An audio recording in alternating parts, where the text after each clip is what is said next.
जिंदाबाद के नारे लगाए कि ट्राई किया इन्होंने और फाइनल तक पहुंचे। शुभमन गिल की इनिंग्स के हवाले से जानना चाहेंगे, आपने शुरू में कहा कि एक ऐसा लेजेंड है जो अभी एक उस तरफ जाएगा रोल मॉडल बनने के लिए जो दुनिया देखेगी, और इसने प्रूव किया हर इनिंग्स में वो बेहतरीन से बेहतरीन होता चला जा रहा है। और ये भारत की गुड लक कहना चाहिए, उनका सिस्टम की बात करें, उनका इंफ्रास्ट्रक्चर की बात करें। ओ भाई, एक और तड़कती भड़कती century, Shubman Gill Indian player इस टाइम के ऊपर छाया हो, ये रुकने का नाम नहीं ले रहा भाई। इसको क्या खिला रहे हो, क्या बंदे, ये कर क्या रहा है, दिमाग घुमा के रख दिया इंग्लैंड की सरजमीन के ऊपर। पहले टेस्ट मैच में सेंचुरी, दूसरे टेस्ट मैच की पहली इनिंग में डबल सेंचुरी, और उसी मैच की सेकंड इनिंग के अंदर एक और सेंचुरी। यानी कि ये बंदा आप देखा जाए तो 2 मैचों में 4 सेंचुरी मार चुका है। मैं तो आपको खुद कह रहा हूँ कि मुझे लगा कि आज खत्म हो जाएगा, क्योंकि जिस तरह का प्रेशर था ना, लेकिन ये दोनों बहुत बहुत उम्दा खेले। अरे भाई, इंग्लैंड के लिए तो सरप्राइज पैकेज ये हुआ, वोक्स ने 2 आउट कर दिए 2 बॉलों में, क्योंकि बेन स्टोक तो बॉल नहीं करेगा। ये वाला मसला किसी ने नहीं सोचा होगा। मेन बॉलर आज उसने वो वर्ल्ड का नंबर 3 ऑलराउंडर बन गया है अपना। अभी भी जब पोस्ट टी में भी आएंगे, so they will try their level best के किसी ना किसी तरीके से ये पार्टनरशिप टूटे, कोई नया बैट्समैन आए तो हम लीड जो कि अभी 11 रन की ऊपर इंडिया की हो चुकी है, तो ये अगर वो कोशिश करेगा इंग्लैंड किसी सूरत में ये 50 60 70 80 रन की भी लीड अगर होती है, और अगर हम आउट करने में कामयाब हो जाते हैं, तो वहां से भी ये मैच जो है इंग्लैंड जो है वो खींचने की कोशिश करेगा। तो वो इसका अपना पूरा जोर लगाएंगे। The best way forward is for India that they keep playing, और 2 घंटे के बाद जैसे मैंने आपको बताया हैंडशेक हो जाएगा। ओवरऑल बड़ा बेहतरीन और शानदार मैच चल रहा है। इंग्लैंड वो पूरी कोशिश कर रहा है किसी ना किसी तरीके से हम मैच ऐसे बेहतरीन बैटर प्रोड्यूस करते चले जा रहे हैं। कैसे देखते हैं इस इनिंग्स को, बट अनफॉर्चुनेटली फिनिश नहीं कर पाए।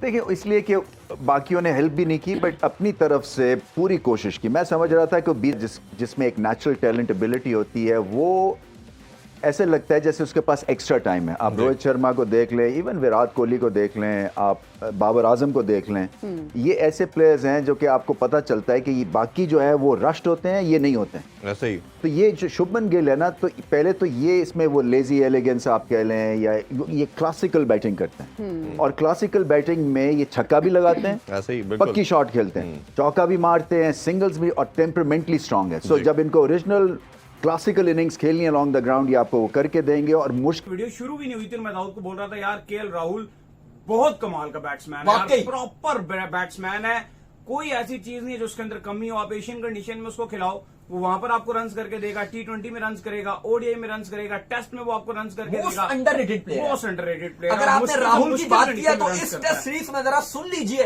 कि राहुल ने इंडिया के लिए क्या क्या किया है। पहले टेस्ट मैच में राहुल ने 42 रन की पारी खेली, मुश्किल कंडीशन में इंडिया को रेस्क्यू किया जायसवाल के साथ मिलकर, और दूसरी इनिंग में भाई कमाल कर दिया। 137 रन की पारी केएल राहुल की, इंडिया को रेस्क्यू किया। दूसरे टेस्ट मैच में पहली इनिंग में तो 2 रन बनाए, लेकिन सेकंड इनिंग में 55 रन की पारी खेली, बड़ी इंपॉर्टेंट थी। थर्ड टेस्ट मैच की पहली इनिंग में 100 जड़ा और सेकंड इनिंग में 39 रन बनाया। फोर्थ टेस्ट मैच में पहले सेशन जिसमें चौथे दिन और 5वें दिन का पूरा खेल है, वो 5 सेशन खेल के बैटिंग करके मैच बचाने में अगर कामयाब हो जाते हैं, तो ये मॉरल विक्ट्री है, क्योंकि 670 करने के बाद टीमें जो हैं वो दूसरी टीम को जाने नहीं देती, बड़ा मुश्किल होता है। और जबकि 5 सेशन से ज्यादा, तकरीबन 150 ओवर, अभी देखें 118 ओवर हुए हैं, तो ये आखिरी सेशन में अगर पूरे ओवर हों फॉर एग्जांपल, तो 35 के ओवर हो जाते हैं। तो ये 150 ओवर बैटिंग करके मैच बचाना ये मामूली बात तो नहीं है कि नहीं? तो 150 ओवर बैटिंग करना आसान नहीं है, जिसमें से आखिरी दिन के भी पूरा खेलना है और चौथे दिन के भी 2 सेशन। तो ये टोटल 2 सेशन जो लास्ट वाले होते हैं 2.5 घंटे के, 5 घंटे ये और 6 घंटे और डाले, 11-12 घंटे बैटिंग करना, तकरीबन 2 दिन बैटिंग करके मैच बचाना ये आसान काम नहीं है। और ये यंग इंडियन बैटिंग साइड जो है, ये वाशिंगटन सुंदर अभी यंग ही है ना भाई। चलो, ऊपर वाले जो यंगस्टर्स हैं उन्होंने जरा काम खराब किया। साई सुदर्शन, यस 200 विकेट और 7000 रन है, कितने रन है? सही है। तो जिस वे में गिल ने पहले, देखो मैं अमूमन जुमला बोलता हूं, बेस बनाते हैं, पहले इन दोनों ने बेस बनाई, सही है, उसके बाद आहिस्ता आहिस्ता अपने हाथ खुले, इम्प्रोवाइज करा, फिर जो बैट बॉल मिली उसको चौका मारा, जो रूट ने लास्ट ओवर में फुल टॉस करी उसको आराम से चौका मार दिया। इसको बोलते हैं बिलीव। ये बिलीव इंडियन टीम के लिए इतना जरूरी है, जो अंदर बैठे हुए ना लोग ड्रेसिंग रूम के अंदर, उनका यकीन और बढ़ेगा। लेकिन आज के दिन तक ये चीज सही है, कल नया दिन शुरू होगा। कल संडे है, आज सैटरडे था, संडे को संडे की तरह निकालना है। लंच सेशन तक अगर ये आउट नहीं हुए ना दोनों, तो अखबारों में पता क्या आएगा, मैकलम इंग्लिश क्रिकेट बोर्ड अपना क्रिकेट मैनेजमेंट की बैड डिक्लेरेशन, ये जुमला आएगा। लेकिन उसके पीछे क्या रीजन था कि बेन स्टोक अनफिट है। अगर बेन स्टोक बॉलिंग के लिए फिट होता, और ऑलरेडी ये 2 सेंचुरीज तो बना चुके हैं और तीसरी सेंचुरी जो है वो इनकी लोडिंग है।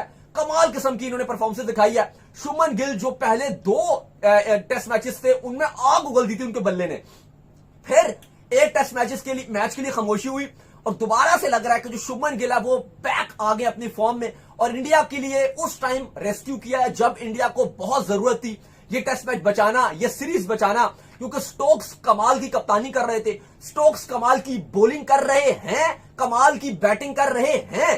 और उस मौके पर शुभमन गिल ने भी फिर अपना बल्ला चला दिया कि भाई जो मैंने पहले 2 टेस्ट मैचेस में लोग कह रहे थे ये वर्ल्ड रिकॉर्ड बना देगा, ये कर देगा, फिर एकदम से तीसरे टेस्ट मैच में रन नहीं आए तो फिर लोग बातें कर रहे थे कि भाई ये तो शुभमन गिल फेल हो गए हैं, ये कैसे बड़े बड़े रिकॉर्ड तोड़ेंगे सीरीज में। जो ऑल टाइम इंडिया या वर्ल्ड क्रिकेट में जितनी टीम्स हैं, किसी भी बायलैटरल सीरीज में सबसे ज्यादा रन बनाने वाले प्लेयर बनेंगे तो भाई शुभमन गिल वो दोबारा से जो पहले 2 टेस्ट मैचेस में जो उनकी फॉर्म चल रही थी, अली साहब वो फॉर्म आ गई है। अब कल मैनचेस्टर ओल्ड ट्रैफर्ड डे 5 के वेदर मुश्किल पिच पे रन्स करने वाले ऐसे ही। हैं। आप देख रहे हैं रोहित शर्मा स्ट्रगल करते हैं मुश्किल पिच पे, कभी बोल्ड हो जाते हैं, कभी फोकस नहीं होता। ये उनकी परफेक्ट रिप्लेसमेंट है और मुझे ऐसा लगता है ये सब रिकॉर्ड तोड़ देंगे। अभी बाबर आजम के बिल्कुल करीब आ गए हैं as the world's best in ODI cricket में। शायद इस सेंचुरी के बाद नंबर 1 ना हो गया तो इनके में पोटेंशियल बहुत है और मैं फ्रस्ट्रेट भी होता क्योंकि ये है अमृतसर से और लाहौर से अमृतसर है कितना 40 मील और 40 मील में बैटिंग का इतना फर्क पड़ जाता है। और मैं समझता हूँ कि हम क्या चीज गलत कर रहे हैं कि हम ऐसे यंग टैलेंट और जीनियस प्रोड्यूस नहीं कर रहे बल्ले के साथ। और जैसे सूर्य कुमार यादव T20 में नंबर 1 रैंक पे हैं, ये ओडीआई में नंबर 2 पे और है। दूसरी चीज before I forget, I think आपने देखा कि बाकी टीम्स क्या खेल रहे हैं, ऑस्ट्रेलिया, साउथ अफ्रीका, उसमें मैंने लगा था जी। मतलब है एक ये Jaiswal they couldn't do anything, सिवर पे आउट हुए पहले ओवर में ही। वो इंग्लैंड के जिसने 2 खिलाड़ी आउट कर लिए थे, अभी 118 ओवर फेंक चुका है और टोटल 4 खिलाड़ी आउट। शायद कि उन्होंने सोचा नहीं था कि ऐसा उनके साथ होगा कि 1 ओवर में 2 खिलाड़ी आउट कर लिए, बाकी 117 ओवर में 2 खिलाड़ी इनको 2 विकेटें मिली। तो बहुत लाजवाब परफॉर्मेंस इंडिया ने दिखाई है, नो डाउट। ये तो देखिए अब इंग्लैंड इस मैच में बड़ा हावी रहा है, उसमें तो कोई शक वाली बात नहीं है। पहले 358 पे आउट कर दिया, फिर उससे डबल ऑलमोस्ट रन 700 के करीब जाके 670 बोर्ड पे डाल दिए, उसमें तो शक वाली बात नहीं है कि England they were a better side in this match. लेकिन आप मैच तब जीतेंगे जब आप दोनों दूसरी टीम के 20 खिलाड़ी आउट करेंगे। तो अब 20 खिलाड़ी अगर आप आउट नहीं करेंगे तो आप 600 रन करें, 700 करें, 800 करें, आप मैच नहीं जीत सकते। तो मैच जीतना है तो फौरन कर देते। ये बिल्कुल सही कह रहे हैं आप, उन्होंने अपने आप को सेफ रखा है और आई डोंट ब्लेम देम, क्योंकि जाहिर है इतने प्रेशर में ये चल गए, अगर जरा सी लीड वीड कम होती उल्टा ही ना पड़ जाता, तो वो उन्होंने तो ठीक किया है। मैं उनके पॉइंट ऑफ व्यू से नहीं कह रहा। नजीब उन्हें ये भी डर था कि अगर हम 250 की लीड देख के दे दें और 250 आज हो जाए तो मतलब टेस्ट मैच है ना यार, कुछ भी हो सकता है ना। फिर तो जब रन्स बनते ना, अगर 50 रन बनते तो वो 50 रन नहीं होते, वो 100 रन होते। क्योंकि वो 50 रन तो आपने बनवाए और 50 रन करने भी हैं, तो वो 100 रन काउंट होते हैं। तो ये जो अभी सुबह का सेशन है ना, ये बहुत जानदार है। लेकिन यार क्रेडिट देना चाहिए इंडियन बैट्समैनशिप को कि यार हर जगह से कभी जडेजा रन कर देता है, कभी सुंदर रन कर देता है, कभी ऋषभ पंत अनफिट होने के बाद क्रीज पे आके 50 कर देता है, और 0 पे 2 आउट होने के बाद आप देखो 173 174 है। 174 कितनी बड़ी पार्टनरशिप करी है अभी। लेकिन ये पार्टनरशिप, मैं बीइंग अ कोच बात कर रहा हूँ, मैं क्या बोलता था, भाईजान ये आपने करे थे, इसको फेंक दो पीछे, भूल जाओ, कल नया दिन है, कल नए दिन के लिए ये प्लान करना है। बिल्कुल सही है। और कल 0 पे 2 आउट थे ना, यही प्लान करना है। अभी नया बॉल आने में टाइम है, यहाँ पे अपनी कॉन्सेप्ट।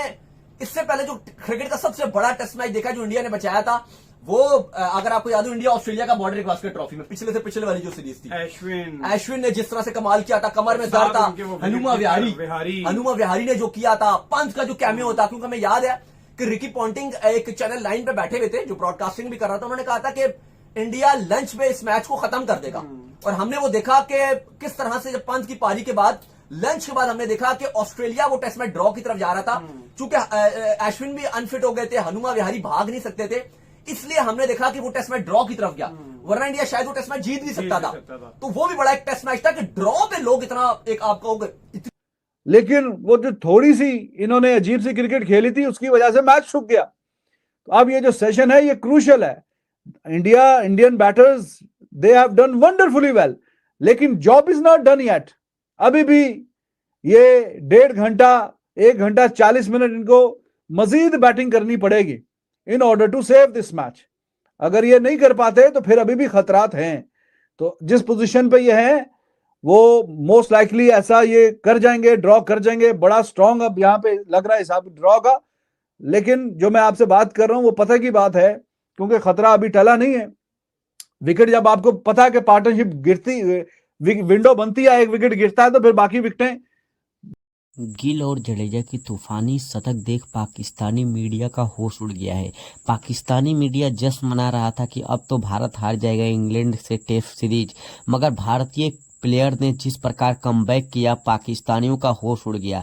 यह पाकिस्तानी मीडिया सोच में पड़ गई। इतनी तूफानी बल्लेबाजी जडेजा, सुंदर, केएल राहुल और गिल ने किया है कि इनकी बैटिंग देख पूरी दुनिया दीवानी हो गई है। इनकी बैटिंग की पूरी दुनिया चर्चा कर रही है कि इसे बैटिंग करते हैं। जिस प्रकार आज जडेजा ने एक बॉलर होकर इतनी तूफानी बैटिंग किया है कि ऐसी बैटिंग पाकिस्तान के कोई भी बैट्समैन भी नहीं कर पाएगा। जिस प्रकार हमारे जडेजा ने इतनी तूफानी बैटिंग किया है, जडेजा जैसे बैट्समैन अब दुनिया में कहीं भी नहीं मिलेगा, जडेजा और गिल जैसा। जिस प्रकार इन्होंने दोनों बल्लेबाजों ने जिस प्रकार तूफानी बैटिंग किया है कि इंग्लैंड के बॉलर सोच में पड़ गए थे कि गेंद फेंके तो कहां फेंके। जहां पर भी गेंद फेंक रहे थे वहां पर जडेजा और गिल हर एक गेंद को बाउंड्री पार पहुंचा रहे थे। इनकी गेंद की और इनकी बल्ले की इतनी अच्छे संपर्क देखकर पूरी दुनिया हैरान हो गई थी कि इतनी तूफानी बल्लेबाजी कब से रविंद्र जडेजा करने लगे। और रविंद्र जडेजा तो एक स्पिनर है, मगर वह बैटिंग इतनी तूफानी कब से करने लगे। जब से रविंद्र जडेजा इतनी तूफानी बैटिंग किए हैं, तब से इनकी बैटिंग देख पूरी दुनिया हैरान रह गई है। और केएल राहुल ने भी क्या तूफानी पारी खेली है। केएल राहुल ने जिस प्रकार बैटिंग किया, इनकी भी बैटिंग की पूरी दुनिया चर्चा कर रही है। ये चारों बैट्समैन ने जिस प्रकार तूफानी बैटिंग किए हैं कि इनकी बैटिंग पूरी देख दुनिया दीवानी हो गई है। रजीम रजा एक पाकिस्तान के क्रिकेटर है और पाकिस्तान के चेयरमैन भी रह चुके हैं। वो भी शुभमन गिल और जडेजा और सुंदर की बैटिंग देखकर दीवाने हो गए हैं। इनकी बैटिंग की तारीफ करने पर मजबूर हो गई है पूरी दुनिया।